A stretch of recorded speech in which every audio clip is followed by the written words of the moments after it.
Isang OFW pinagmulta o pinagbayad sa NAIA. Babala sa mga OFW baka ang mamahaling pasalubong na pinaghirapan mong bilhin ay makumpiska lang sa airport. Marami ang hindi nakakaalam na hindi lahat ng pwedeng bilhin sa abroad ay maaaring ipasok sa Pilipinas ng walang limitasyon ayon sa Bureau of Customs.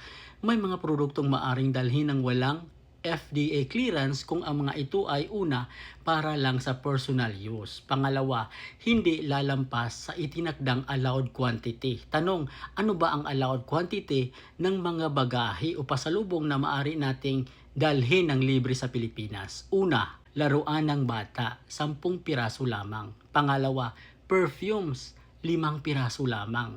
Pangatlo, lipstick, 10 piraso lamang. Pang-apat, shampoo, 2 kilo lamang. Panglima, lotion, 2 kilo lamang. Pang-anim, bar soap, 2 kilo lamang. Pangpito, assorted cosmetics, 1 kilo lamang. Pangwalo, vitamins at food supplements, 500 grams lamang ang total. Pangsyam, processed food, 10 kilo lamang ang total.